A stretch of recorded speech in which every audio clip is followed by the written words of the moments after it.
आइए तो हम लोग नेक्स्ट क्वेश्चन लेते हैं। तो देखिएगा क्वेश्चन क्या है हमारा, तो आप लोग ध्यान से देखिए। तो हम लोग क्या है, एनसीईआरटी का न्यूमेरिकल मतलब सीबीएसई बोर्ड में जो क्वेश्चन आया हुआ हम लोग वही क्वेश्चन को कर रहे हैं। देखिए सबसे मोस्ट इम्पॉर्टेंट क्वेश्चन आपको दिख रहा होगा सामने क्या है। तो 2011 देखिए 2011 में आया है, 13 में आया, 15 में आया, 16 में बायो सेवर्ट का है। तो 2011 में, 13 में, 15 में, 16 में और इधर पीछे भी आया। तो अभी तो मैं इतना लिखा हूँ क्या है, state Biot Savart law giving the mathematical expression for it, how does a circular loop carrying current behave as a magnet. मतलब बायो सेवर्ट का हमें प्रूफ करना मैथमेटिकल एक्सप्रेशन दे के और ये बताना है कि ये जो सर्कुलर लूप है वो क्या करेगा, करंट का एक सर्कुलर लूप मैग्नेट जैसा बिहेव करता है। ठीक है, तो देखिए फिगर ये हमारा। तो हम लोग जानते हैं अगर कोई सर्कुलर, ये मान लीजिए एक हमारा क्या है करंट लूप है यहाँ पे, ठीक है, सर्कुलर करंट लूप है। उस लूप के इस या इस कहीं एक जगह से हमारा जो होगा ये करंट एलिमेंट, जिसको बोलते हैं current element, real current element, ठीक है। और यहाँ इसके सेंटर से हम लोग डिस्टेंस मान लिए, इस पॉइंट को P मान लिया कि ये पॉइंट P है, जहाँ पे हमको क्या करना है, एक्सियल में मैग्नेटिक फील्ड निकालना है। तो O से लेके P तक के डिस्टेंस को हम लोग क्या कंसिडर कर लिए हैं, तो x कंसिडर कर लिए हैं, ठीक है। और यहाँ से जो डिस्टेंस है वो कितना है, r है, मतलब dl से हमारा जो P का डिस्टेंस r है और इसका जो रेडियस है वो हमारा सर्कल का, सर्कुलर लूप का वो r है, ठीक है। तो सबसे पहले आपको ये देखना है कि इस पॉइंट पे हमारा इस तरीके से है तो कंपोनेंट डिवाइड होगा। तो देखिए जब मैग्नेटिक फील्ड इसकी वजह से होगा तो इस डायरेक्शन में जाएगा, मैग्नेटिक फील्ड इसकी तरफ से इस डायरेक्शन में गया, तो ये दोनों, ये मैग्नेटिक फील्ड को हमें क्या करना, हॉरिजॉन्टल वर्टिकल कंपोनेंट में डिवाइड कर देना।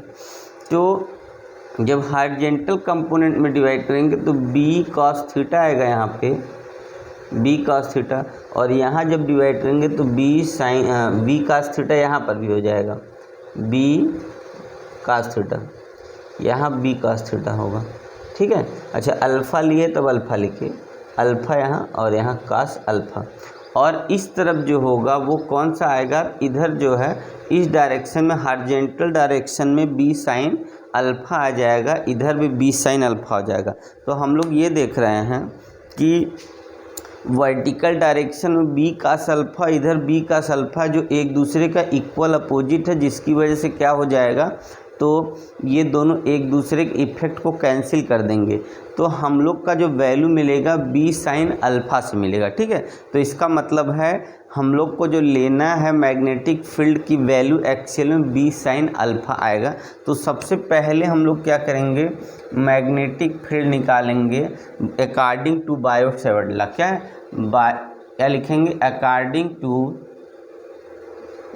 Bio Savart law.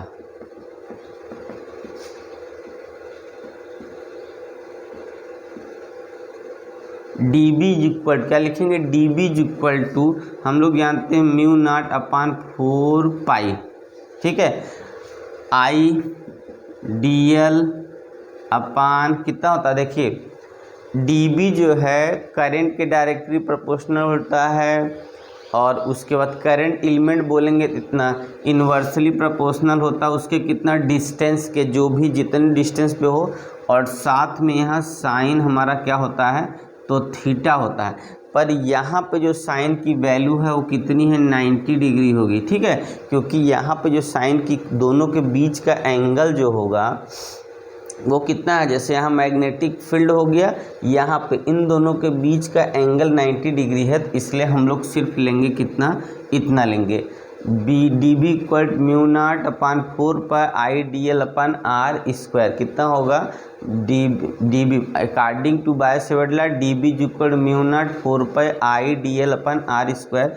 तो अगर हमको क्या करना है, टोटल मैग्नेटिक फील्ड निकालना है, या क्या होगा, अकॉर्डिंग किस डायरेक्शन निकालना है, एक्स डायरेक्शन निकालना है मैग्नेटिक फील्ड, तो हो जाएगा म्यू नॉट अपान 4 पाई और IDL अपान R स्क्वायर इंटू कितना हो जाएगा।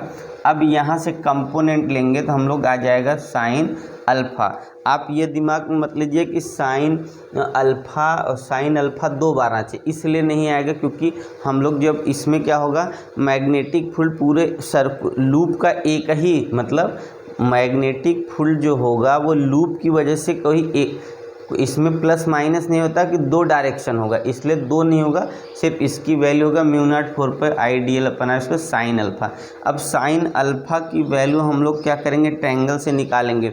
साइन अल्फ़ा इज इक्वल कितना होता है, तो परपेंडिकुलर R अपान कितना हो जाएगा, हाइपोटेनस स्मॉल r हो जाएगा। ठीक है, कितना होगा, R अपान स्मॉल r। अब क्या करते हैं, तो dBx की जो वैल्यू हो जाएगी म्यू नॉट अपान 4 पाई IDL अपान R स्क्वायर इंटू R अपान R। इसको और सॉल्व कर लेंगे तो म्यू नॉट अपान कितना होगा 4 पाई I यहाँ पे I यहाँ होगा I कैपिटल R और यहाँ पे DL अपान कितना होगा R क्यूब हो जाएगा। तो देखिएगा बायो सेवर्ट से dB का ये हमारा वैल्यू हो गया, पर हम लोग को क्या निकालना है, टोटल मैग्नेटिक फील्ड जो होता है dB होता है, इंटीग्रेशन हो जाएगा dBx का, तो यहाँ पे इंटीग्रेशन साइन लग जाएगी, तो म्यू नॉट अपान 4 पाई हो जाएगा IRDL अपान कितना हो जाएगा R क्यूब हो जाएगा, इक्वल टू सब कांस्टेंट को बाहर निकाल देंगे तो हम लोग, तो म्यू नॉट अपान कितना होगा 4 पाई IR को बाहर निकाल दिया हम लोग ने और R क्यूब को भी, तो इंटीग्रेशन सिर्फ किसके साथ होगा, DL के साथ। तो हम लोग जानते हैं म्यू नॉट अपान 4 पाई, ठीक है, कितना होगा देखिए जब हम लोग टोटल मैग्नेटिक फील्ड निकालेंगे इस पूरे किसका, पूरे लूप का, क्योंकि अभी एक पॉइंट पूरे लूप का निकालेंगे तो कैसा लूप है ये, तो हम लोग देख रहे हैं लूप हमारा कैसा है, सर्कुलर है, तो 2 पाई आर इंटीग्रेशन करेंगे तो यहाँ 2 पाई आर जाएगा, तो म्यू नॉट 4 पाई IR अपान R क्यूब इंटू यहाँ कितना आ जाएगा, DL की वैल्यू हो जाएगी 2 पाई R। ठीक है ना, तो आगे अगर इसको और सॉल्व करते हैं तो देखिएगा वैल्यू यहीं देखते हैं, यहाँ जगह है इक्वल टू, यहाँ से हमने क्या लिखा है यहाँ पे, तो म्यू नॉट अपान 4 पाई और यहाँ हो जाएगा IR स्क्वायर हो गया देखिए, और अपान कितना हो जाएगा R क्यूब, और यहाँ से देखिए हमारी कुछ वैल्यू यहाँ देखिए 2 पाई है।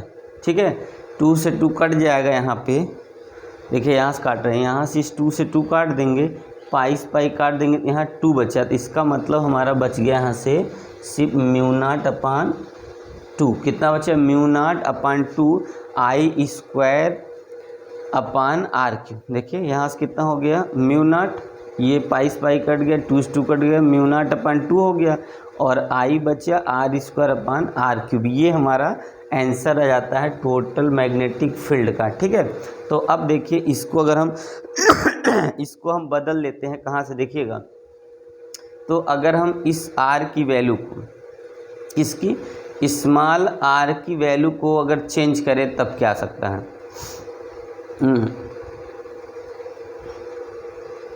अब देखिए इस r को हमें चेंज करके हटाना किसके टर्म में, इसके टर्म में, तो अगर हम लोग यहाँ करते हैं कितना, r इक्वल स्मॉल r की जगह हम वैल्यू रखेंगे तो कितना होगा, अंडर रूट में R स्क्वायर प्लस कितना हो जाएगा, x स्क्वायर होगा, यही ना, अंडर रूट में कितना हो जाएगा R square plus x square. तो अगर यहाँ से हम लोग क्या करते हैं, इसको अगर अंडर रूट हटा के लिखेंगे तो होगा R square plus x square की पावर 1/2। तो यहाँ से हम लोग अगर इसको लिखेंगे तो हम लोग का अगर mu naught upon 2 I capital R square upon, अगर यहाँ पे value R square R cube रखना होगा तो कितना होगा, R square plus x square की पावर 3/2। ये देखिए हमारा वैल्यू आ जाएगा। इसका मतलब है ये भी आंसर हो सकता है और ये भी आंसर। तो यहाँ तक फाइनल हम लोग करके यहाँ तक लिखेंगे। ठीक है, देख लिए दिख रहा है कि नहीं एक बार। तो आगे हम लोग ये बहुत क्वेश्चन बहुत बार आया हुआ होगा, लगभग 10 बार आ चुका है, तो आपको समझ हाँ कट नहीं रहा तो देखिएगा। फिर आगे हम लोग क्या करेंगे इसको, अब हम लोग ये मान ले अगर हमें निकालना सेंटर पे, अगर हम ये मान लें कि ये जो डिस्टेंस है यक्स की वैल्यू अगर हमें निकालना मैग्नेटिक फील्ड एट सेंटर, तो यक्स की वैल्यू अगर 0 अगर आ जाए तो यहाँ यक्स 0 कर देंगे। ध्यान से देखिए तब क्या होगा, μ0/2 IR² अपान यहाँ पे यक्स 0 हो गया तो यहाँ कितना बचेगा हमारा, देखिए r³ बचाएगा यहाँ पे, ठीक है।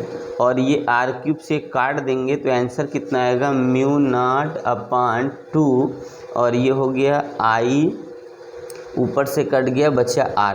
तो सेंटर पे देखिए हम लोग यही फार्मूला जानते, इसी से न्यूमेरिकल लगाते। तो देखिए प्रूफ यही है, अगर अभी न समझ में आया तो एक बार फिर से मैं आपको समझाने की कोशिश करता हूँ, देखिएगा बस आप लोग ध्यान दीजिए आ जाएगा।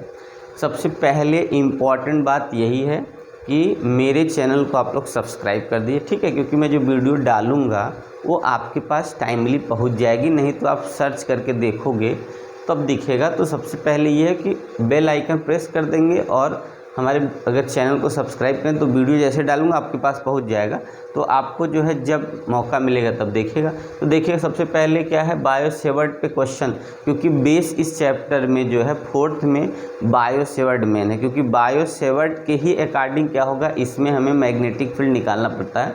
तो बायो सेवर्ट के अकॉर्डिंग लेके हम लोग कोई लूप होगा उसके एक्सिस में हमें क्या मैग्नेटिक फील्ड फाइंड करना है। तो सेंटर्स हम लोग P पॉइंट पे क्या कहते हैं, जहाँ डिस्टेंस x है मैग्नेटिक फील्ड फाइंड करना है। तो करंट एलिमेंट से हम लोग यहाँ मिला दिए, यहाँ पे कितना P पे, और यहाँ से भी मिला दिया। उसके बाद क्या किया, यहाँ पे सेंटर जो इसका रेडियस है लूप का वो कैपिटल R है, करंट I फ्लो हो रहा है, और DL करंट एलिमेंट से जो डिस्टेंस है वो कितना स्मॉल r है। तो हम लोग क्या करें, इस पॉइंट पे यहाँ पे अगर मैग्नेटिक फील्ड निकलेगी तो इस डायरेक्शन में जाएगी, यहाँ से मैग्नेटिक फील्ड इस डायरेक्शन। तो कोई एक लेके कंपोनेंट हम लोग क्या करेंगे इसका निकालेंगे। तो यहाँ देखेंगे b cos थीटा आ रहा है और हार्जेंटल डायरेक्शन में जो है b sin थीटा आ रहा है। तो b cos थीटा इधर b cos थीटा क्या होगा, ये परपेंडिकुलर, और cos perpendicular magnetic field line में हम लोग जानते क्या होता है, 0 होता है। cos क्या होगा कि cos जो है 90 डिग्री 0 हो जाता, तो इसलिए नहीं होगा। और साइन की वैल्यू लेंगे तो ये एक्सिस में है, तो b sin थीटा यही टोटल मैग्नेटिक फील्ड की वैल्यू देगा। अब हम लोग शुरू करेंगे। सबसे पहले according to Biot Savart law हम लोग जानते हैं कि magnetic field directly proportional to किसके होता है, करंट एलिमेंट के होता है। इन्वर्सली प्रोपोर्शनल होता है किसके, तो डिस्टेंस के स्क्वायर के। और तीसरा होता है साइन थीटा के डायरेक्टली प्रोपोर्शनल होता है, पर जो साइन थीटा की वैल्यू वो 90 डिग्री है थीटा की वैल्यू, इसलिए यहाँ पे नहीं आया। और ये क्या होता है, एक प्रोपोर्शनलिटी कांस्टेंट, इसको मिला के हमने dB बायो सेवर्ट से लिख दिया। अब क्या करेंगे हम लोग, x डायरेक्शन में लेंगे तो यही हमारा साइन अल्फ़ा की वैल्यू आएगा। साइन अल्फ़ा की वैल्यू पहले निकाल दिया यहाँ इस फिगर से। तो यहाँ देखेंगे परपेंडिकुलर ये है और हाइपोटेनस r हो गया। अब यहाँ क्या करेंगे, यहाँ पे साइन अल्फ़ा की वैल्यू रख देंगे और यहाँ हमने क्या किया, वैल्यू यहाँ पे रख दिया, ठीक है। उसके बाद क्या करेंगे, इसको इस तरीके से। अब क्या करना है, क्योंकि हम लोग यहाँ छोटे से पार्ट का निकालते हैं ना, अब पूरे का निकालना, तो इसका मतलब क्या करना होगा, हमें इसका इंटीग्रेशन करना होगा।